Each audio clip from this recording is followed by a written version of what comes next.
ಸಮೇತ ಪ್ರತ್ಯಕ್ಷನಾದ ಮೋಕ್ಷಪ್ರದಾಯಿನಿ ದಾಕ್ಷಾಯಿಣಿ ವಲ್ಲಭ ವಿರೂಪಾಕ್ಷ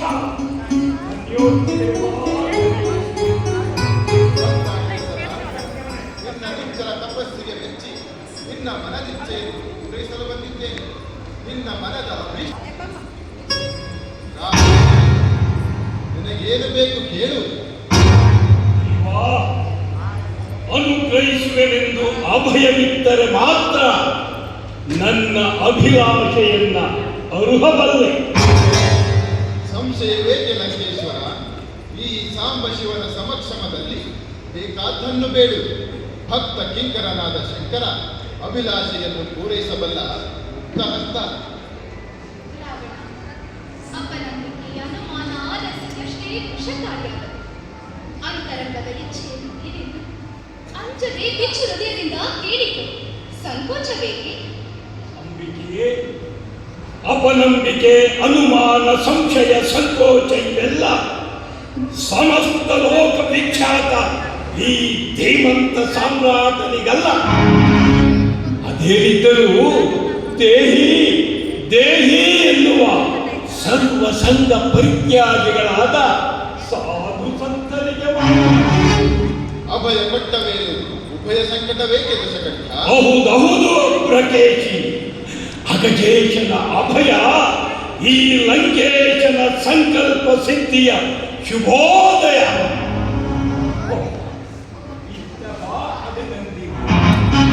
ತ್ರಿಭುವನೇಕೈಕ ಸೀಮಂತಮಣಿ ಕಾಲುಗೆಲ ಅಂಚಿಗಳು ಸಂಚರಿತ ಸೌಧಾಮಿನಿ.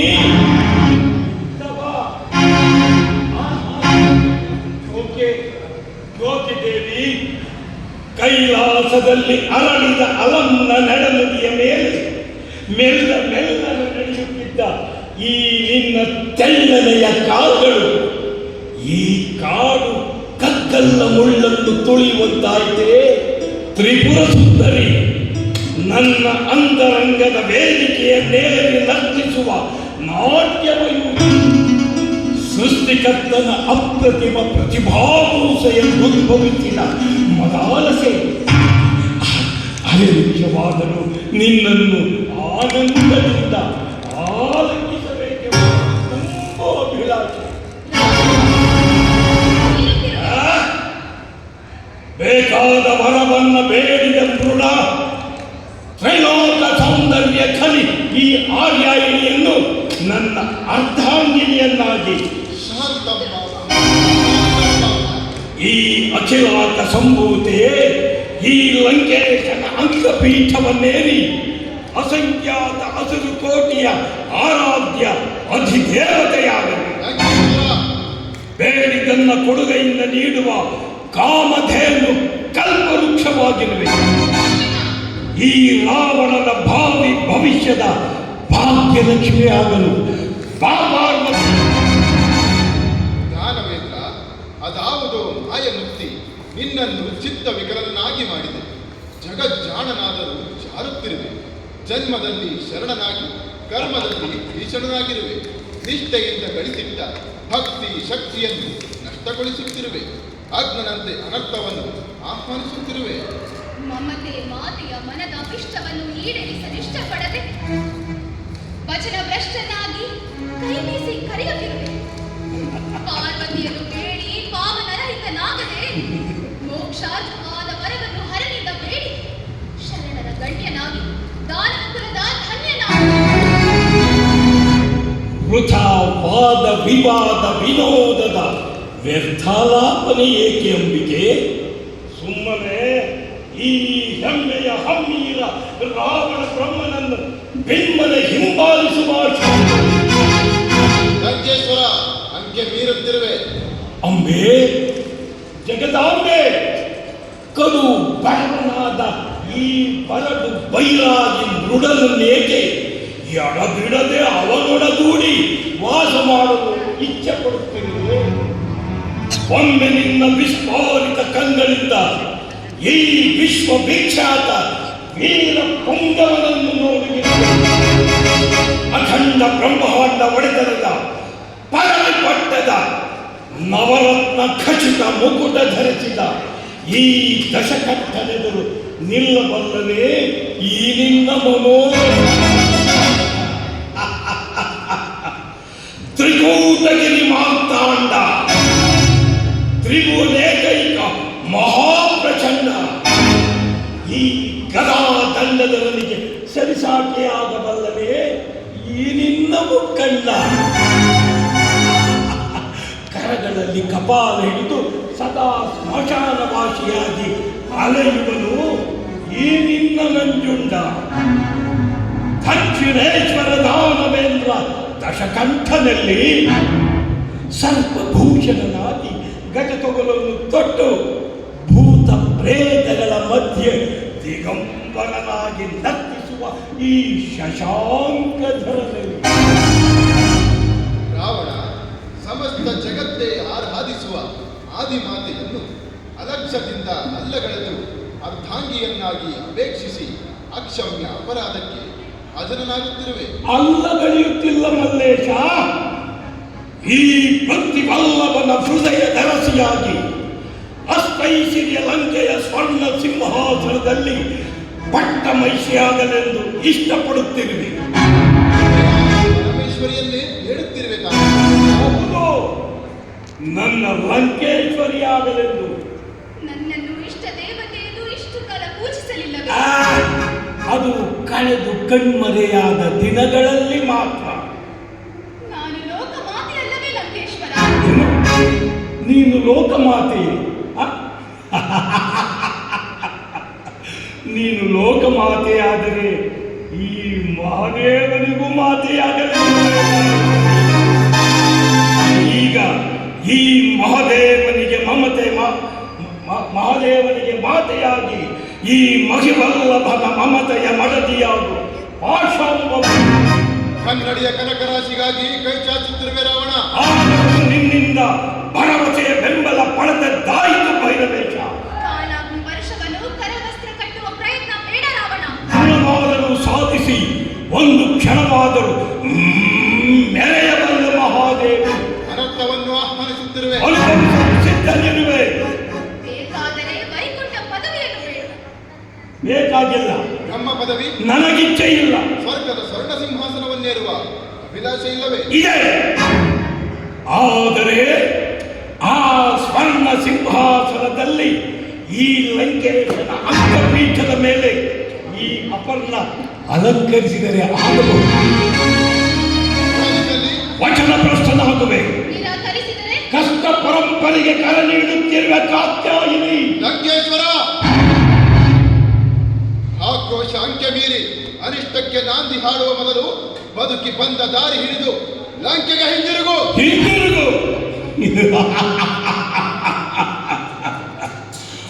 ಅನುಗ್ರಹಿಸಲು ಅಸಮರ್ಥನಾದರೂ ಈ ದಶಗ್ರೀವನ ಮೇಲೆ ಆಗ್ರಹಗೊಂಡು ನಿಗ್ರಹಿಸುವ ಸಾಮರ್ಥ್ಯವೇ ಚಂದ್ರಚೂಡ. ಭಲೆ ಭಲೆ. ಈಗಲೇ ನನ್ನ ಪಾಲಾಕ್ಷದಿಂದ ನಿನ್ನ ಹುಟ್ಟನ್ನೇ ಸುಟ್ಟು ಭಸ್ಮ ಮಾಡುತ್ತೇನೆ. ಪಾಲಾಖ್ಯನಂತೆ ಪಾಲಾಖ್ಯ. ಈ ನಿನ್ನ ಹಣೆಗಣ್ಣಿನ ಅಗ್ನಿಯಿಂದ ಸುಟ್ಟು ಭಸ್ಮವಾಗಲು ನಾನೇನು ಕುಸುಮಾಂಗದ ಅನಂಗನಲ್ಲ ಮಹಾದೇವ. ಕರಗಿ ಕಣ್ಮರೆಯಾಗಲು ನಾನೇನು ಅರಗಿನ ಬೊಮ್ಮೆಯಲ್ಲವಲ್ಲ. ದುಡುಕಬೇಡ ಕಾಣವ ಶ್ರೇಷ್ಠ. ದುಡುಕು ದುರಾಸೆ ದುಃಖಕ್ಕೆ ಮೂಲ. ದೌರ್ಜನ್ಯ ಕೊಡಲಿಷ್ಟವಿಲ್ಲದ ಮೇಲೆ ಈ ಬೂಟಾಟಿಕೆಯ ಮಾತೇಕೆ? ಕಬಡ್ಡಿ ಭಕ್ತರು ಬೇಡಿದ್ದನ್ನ ಕೊಡುಗೆಯಿಂದ ನೀಡುವ ಭಕ್ತ ವತ್ಸಲನೆಂಬ ಬಿರುದು ನಿನ್ನಂತಹ ವಚನ ಘಾತುಕನಿಗೇಕೆ? ಕೊಡಲು ನಿರಾಕರಿಸುವೆ ಎಂದು ಮೊದಲೇ ತಿಳಿದಿದ್ದರೆ ಈ ದೇಹವನ್ನ ದಂಡಿಸಿ ಘೋರ ತಪಸ್ಸನ್ನೇಕೆ ಆಚರಿಸುತ್ತಿದ್ದೆ? ನನ್ನ ದಾನವ ಸೈನ್ಯ ಸಮೇತನಾಗಿ ನಿನ್ನ ಕೈಲಾಸಕ್ಕೆ ಮುತ್ತಿಗೆ ಹಾಕಿ ಈ ಪಾರ್ವತಿಯನ್ನ ಸರ್ವಾನುಗ್ರಹ ಸಮರ್ಥ ಸಾಂಬ ಶಿವನಾದ ನಿನ್ನನ್ನು ಉಂಬಳಕ್ಕಾಗಿ ಕಾಯುವ ಊಳಿಗ ಬಾಳನ್ನಾಗಿ ನೇಮಿಸಿಕೊಳ್ಳುತ್ತಿದ್ದೆ.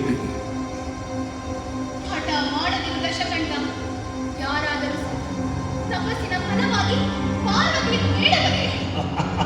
ನೀನು ನನ್ನ ಸತಿ ಪಾರ್ವತಿಯನ್ನೇ ಬೇಡುವೆ ಎಂದು ನಾನು ನಿರೀಕ್ಷಿಸಲಿಲ್ಲ ತಾನು. ಈಗಲಾದರೂ ತಿಳಿಯಿತಲ್ಲ, ಇನ್ನು ಮುಂದಾದರೂ ಎಚ್ಚರಿಕೆಯಿಂದ ಇರು. ನಾಳೆ ಮತ್ತಾರಾದರೂ ನನ್ನಂತೆ ತಪಸ್ಸಿನ ಫಲವಾಗಿ ನಿನ್ನ ನೆತ್ತಿ ಹತ್ತಿ ಕುಳಿತಿರುವ ಈ ಗಂಗೆಯನ್ನು ಬೇಡಿಯಾರು ಜೋಕೆ. ಈ ಕಾಮಾಂಧನಿಂದ ಕೇಳಬಾರದೆಂದು ಕೇಳುತ್ತಿದ್ದೇನೆ. ಮೂರು ಲೋಕದ ಒಡತಿಯಾಗಿ ಮುಕ್ಕಣ್ಣನ ಮಹಾ ಸತಿಯಾಗಿ ಈ ಮೂಢನೆದರು ಮುಕ್ತಾಗಿ ಹೋದೆನು. ಎಲ್ಲೆಲ್ಲವೋ ಉನ್ಮತ್ತ ರಾವಣ, ಈಗಲೇ ನನ್ನ ಅಭಿತಾಪದಿಂದ ನಿನ್ನನ್ನು ನಾಶ ಮಾಡುತ್ತೇನೆ. ಚಂಡಿಯಾಗಿ ನಿನ್ನ ಗುಂಡಿಗೆ ಬಿಸಿ ರಕ್ತವನ್ನು ಹೀರುತ್ತೇನೆ. ಪ್ರಾಣಿಯಾಗಿ ನಿನ್ನ ಕುಲ ಕೋಟೆಯನ್ನೇ ಗಮನಿಸುತ್ತೇನೆ. ಪ್ರಳಯ ರುದ್ರಿಯಾಗಿ ನಿನ್ನ ಶುದ್ರ ವಂಶವನ್ನೇ ವಿಧ್ವಂಸನೆ. ಸತಿ, ನಿಧಾನಿಸು ನಿಧಾನಿಸು. ಅಪ್ಪ, ಈ ಶಾಂಭವಿ ಪ್ರಸನ್ನಮಯಿಯಂತೆ ಪ್ರಳಯ ಭೈರವಿಯೂ ಹೌದು. ಪಾರ್ವತಿ, ಕಾಮೋತ್ಪನ್ನನಾದ ರಾವಣ ತನ್ನ ಅಧೋಗತಿಯ ಅಜ ಪಾತಾಳಕ್ಕಿಳಿಯಲು ತಾನೇ ಹವಣಿಸುತ್ತಿದ್ದಾನೆ. ನಂದಿ ಹೋಗುವ ನಿಂದ ದೀಪ ನೆಗೆದಾಡುವುದು ಸಹಜ. ವಿಧಿ ಹರಣ ಮಾಡಿದಾಗ ಮೇಕಹರಣವಾಗುವುದು ಸತ್ಯ. ವಿಧಾತ ಉದ್ದೇಶಕ್ಕೆ ನಿಂತಾಗ ವಿಶ್ವಾಸದಲ್ಲಿ ವಿಷದ ಕಿಡಿಯಾಗುವುದು. ಎಡವಿದರೂ ಎಚ್ಚರಿಕೆ ವಹಿಸಿದವರು ಕೆಡುಕಿನಲ್ಲಿ ಕೊನೆಗಾಣಬೇಕು. ಹೋಗುತ್ತೇವೆ.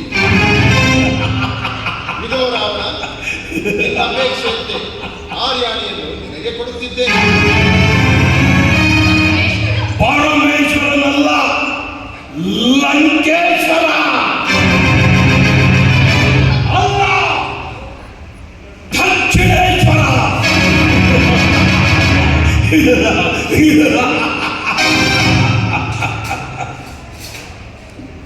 ಪಾಶಾಂಭವಿ, ಈ ನಿನ್ನ ಚರಣ ಧೂಳಿನ ಕಣದಿಂದ ನನ್ನ ಲಂಕೆಯ ಕಲ್ಯಾಣವಾಗಲಿ. ಬಾ ಕಾತ್ಯಾಯಿನಿ, ನನ್ನ ಇಷ್ಟದ ಪಟ್ಟದ ಮಡದಿಯಾಗಿ ಸ್ವರ್ಣ ಲಂಕೆಯ ಸೌಭಾಗ್ಯ ನಿಧಿಯಾಗಿ. ಬಾ ಆರ್ಯಾಯಿನಿ, ನಿನ್ನ ಮಂದಹಾಸದ ಮುಗುಳ್ನಗೆಗೆ ನನ್ನ ಭಾವ ಮಂದಿರವನ್ನು ಬೆಳಗುವ ಮಂಗಳದ ಮುಂಬೆಳಕಾಗಲಿ. ಬಾ